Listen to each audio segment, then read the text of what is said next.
सुप्रभातम, नमो नमः। आज हम 10th स्टैंडर्ड के अंदर उपपद विभक्ति जो हमारे बोर्ड के एग्ज़ाम के अंदर 48 नंबर पे ग्रामर पे आ रहा है उसको हम पढ़ने के लिए जा रहे हैं। स्टूडेंट्स, हाउ टू यूटिलाइज इन अवर उपपद विभक्ति इन अवर बोर्ड एग्जाम, प्लीज से दिट। हमको यहाँ पे द्वितीया, तृतीया, चतुर्थी, पंचमी और षष्ठी इतने हमको पार्ट दिए द्वितीय उपपद विभक्ति के अंदर, तृतीया में, चतुर्थी में, पंचमी में, षष्ठी में। इसके अंदर जो सेम वर्ड वाली ब्लैंक होती है बरोबर वही उसके अंदर आती है। एग्जाम्पल के तौर पे हम देखते हैं कि द्वितीय उपपद विभक्ति के अंदर कुछ वर्ड होते हैं कि जो ब्लैंक के पीछे उभयतः, परितः और प्रति, ऐसे जो वर्ड आते हैं उस ब्लैंक के अंदर ऑब्वियसली हमारा आंसर जो होता है वो म वाला ही होता है। ओके, एग्जाम्पल के तौर पे मतलब मानो हम यहाँ पे एक ब्लैंक लिख रहे हैं जिसका नंबर है 48। 48 नंबर पे हमको यहाँ पे दिया है डैश, ब्लैंक के पीछे दिया है उभयतः, ठीक है, वृक्षाः सन्ति, यहाँ पे हमको ऐसे एक ब्लैंक दी है। अभी हम नीचे उसके 3 ऑप्शन दिए होते हैं। 3 ऑप्शन के अंदर मानो हमको दिया होता है कि जलम, उसके बाद में हमको दिया होता है जलेन और उसके बाद हमको दिया होता है एग्जाम्पल के तौर पे जलाय। तो हमने क्या सीखा था कि जो ब्लैंक के पीछे उभयतः, परितः, प्रति जैसे वर्ड आते हैं उस ब्लैंक के अंदर हमेशा हमारी कौन सी विभक्ति लगती है, उपपद विभक्ति के अंदर हमारा आंसर भी कौन सा रहता है, हमारा म वाला आंसर रहता है। जैसे एग्जाम्पल के तौर पे इसके अंदर हमारा आंसर कौन सा रहेगा, म वाला। Understood everyone? वैसे ही हमारी तृतीय उपपद विभक्ति होती है। तृतीय उपपद विभक्ति के अंदर हमको ऐसा बोला है कि जो वर्ड के पीछे सह, साधर्म और समम इतने वर्ड लिए होते हैं तो उस वर्ड के अंदर, उस ब्लैंक के अंदर ऑब्वियसली हमारा आंसर कौन सा रहता है, न या अण वाला आंसर रहता है। इसका एक एग्जांपल हम देखते हैं 48 नंबर के ऊपर। Again 48 in your board exam number, ठीक है। हमारे सेकेंड चैप्टर के अंदर एक ब्लैंक है कि अनागत विधाता डैश, ब्लैंक के पीछे स्टूडेंट कौन सा वर्ड आया, सह। अनागत विधाता डैश सह हमको दिया है निष्क्रांत। Understood everyone? निष्क्रांत हमारा वर्ड है। ब्लैंक के पीछे कौन सा वर्ड दिया है, सह। तो जो ब्लैंक के पीछे सह, साधर्म, समम और दूसरे भी वर्ड है अलम आता है उसके अंदर हमारा आंसर कौन सा आता है, न वाला। एग्जाम्पल के तौर पे हमको दिया है परिजनेन, परिजनाय और परिजनस्य। तो टेल मी स्टूडेंट, इसमें हमारा कौन सा आंसर होगा, हमारा आंसर होगा हमारा फर्स्ट वाला, बिकॉज जो वर्ड के पीछे सह, साधर्म, समम और अलम रहता है उस वर्ड के अंदर हमारा आंसर कौन सा रहता है, न या अण वाला। अब एक और चीज जो आपको अभी तक नहीं मालूम है, मतलब जो ब्लैंक के पीछे नमः, स्वाहा और स्वस्ति ऐसे वर्ड लगते हैं उस वर्ड के अंदर हमारा यह वाला आंसर आता है। आपको मालूम है कि हम श्री गणेशाय नमः ही क्यों बोलते हैं, हम क्यों गणेशम नमः नहीं बोलते, हम क्यों गणेशात नमः नहीं बोलते, हम क्यों गणेशस्य नमः नहीं बोलते?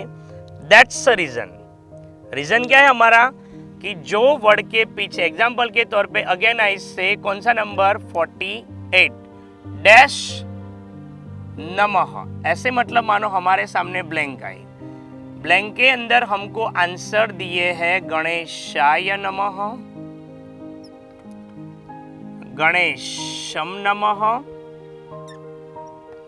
और गणेशात नमः। चलो ये तो हमको मालूम पड़ गया कि हमारा आंसर यह वाला ही होगा, पर रीजन क्या है? तो रीजन ये है कि जो ब्लैंक के पीछे नमः, स्वाहा और स्वस्ति जैसे वर्ड आते हैं उसके अंदर ऑब्वियसली हमारा आंसर कौन सा रहेगा? यह वाला। तो हम इस हिसाब से हम बोलते हैं कि गणेशाय नमः। Understood everyone?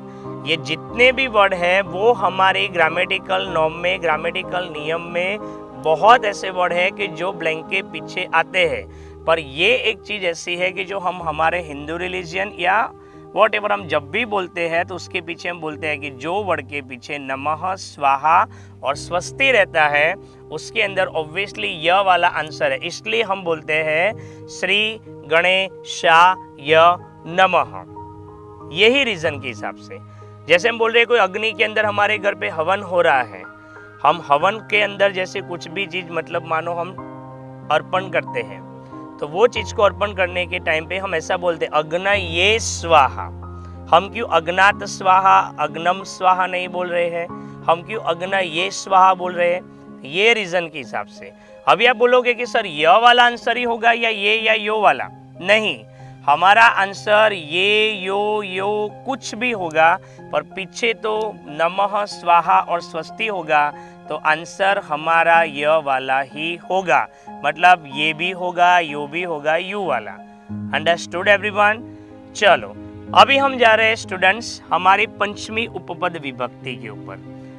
बोर्ड के अंदर ये जो उपपद विभक्ति है वो अभी ज्यादा मतलब आ रही है। जिस ब्लैंक के पीछे रुते और जिस ब्लैंक के पीछे प्रवृत्ति आते हैं उसके अंदर ऑब्वियसली हमारा आंसर कौन सा रहता है? तो वाला आंसर हमारा रहता है। कौन सा आंसर स्टूडेंट? तो वाला आंसर। हम देखते हैं 48 number in our board exam के डैश प्रवृत्ति गायति। क्लियर? हमने लिखा डैश प्रवृत्ति गायति। हमारे आंसर के अंदर है ज्ञानस्य, हमारे आंसर के अंदर है ज्ञानेन, हमारे आंसर के अंदर है ज्ञानात्। Clear everyone? तो ब्लैंक के पीछे प्रवृत्ति होता है तो उसके अंदर स्टूडेंट्स हमारा कौन सा आंसर होता है? हमने क्या देखा? त वाला आंसर। तो है इसमें से कोई त वाला आंसर? Yes, this one. ये है हमारा आंसर, मतलब ज्ञानात् प्रवृत्ति गायति। थोड़ा रिवाइज कर लेते हैं। द्वितीय उपपद विभक्ति में ब्लैंक के पीछे कौन से वर्ड आते हैं? उभयत, परित, प्रति। ठीक है। तृतीय उपपद विभक्ति में ब्लैंक के पीछे सह, साधर्म, समम। चतुर्थी उपपद विभक्ति में ब्लैंक के पीछे नमः, स्वाहा, स्वस्ति। पंचमी उपपद विभक्ति में रुते और प्रवृत्ति। अभी हमारी आ रही लास्ट उपपद विभक्ति जिसको हम बोल रहे हैं षष्ठी उपपद विभक्ति, जो ब्लैंक के पीछे कृते, अग्रे और पुरतः। जो ब्लैंक के पीछे कृत, अग्रह और पुरत आता है उस ब्लैंक के अंदर स्टूडेंट ऑब्वियसली हमारा आंसर कौन सा आता है? श वाला। अंडरस्टूड? आप बोलो सर इसका एक एग्जांपल देखते हैं। तो इसके एग्जांपल के अंदर हम देखते हैं 48 number in our board exam कि हमको बोला है डैश अग्रे अहम किम नास्मि। ब्लैंक के पीछे स्टूडेंट कौन सा वर्ड है? अग्रे। जिस ब्लैंक के पीछे अगेन ऐसे कृते, अग्रे और पुरत होता है ऑब्वियसली उसके अंदर आंसर कौन सा रहेगा हमारा? श वाला। जैसे देशात, देशम और देशस्य। कौन सा आंसर है हमारा? देशस्य। क्लियर?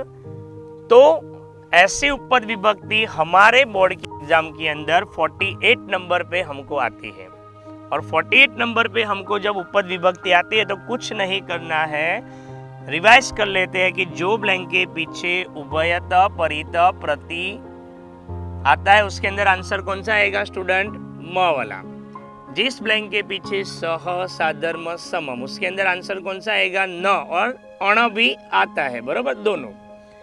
जिस ब्लैंक के पीछे हमने देखा कि आज हम घर पे जाके पेरेंट्स को बोलेंगे कि मम्मा हम क्यों श्री गणेशा य नमः ही बोलते हैं, ठीक है ना, हम गणेशात नमः गणेशस्य नमः क्यों नहीं बोलते? तो ये रीजन के हिसाब से हम क्यों होम हवन करते हैं तो अग्नि ये स्वाहा बोल रहे हैं, अंडरस्टूड। तो जो ब्लैंक के पीछे नमः स्वाहा और स्वस्ति आता है उसके अंदर आंसर कौन सा आता है? ये वाला। जो ब्लैंक के पीछे, यानी ये वर्ड ऐसा है कि जो आगे लगता है ब्लैंक के रुते, और ब्लैंक के पीछे जो प्रवृत्ति आता है तो उसके अंदर आंसर कौन सा आता है स्टूडेंट? त वाला। जो ब्लैंक के पीछे हमको कृते, अग्रे और पुरत वाले जो मान लो वर्ड होते हैं तो हमको कौन सा आंसर आता है? हमारा श वाला। तो यही हमारी उपपद विभक्ति है और ये हमको बोर्ड के अंदर, ये उपपद विभक्ति हमको बोर्ड के अंदर कितने मार्क्स की आती है? 1 मार्क्स की। Clear everyone? Still any doubt regarding this blank? तो आप एक बार ये वीडियो देख लेना तो आपको सब कुछ मालूम पड़ जाएगा।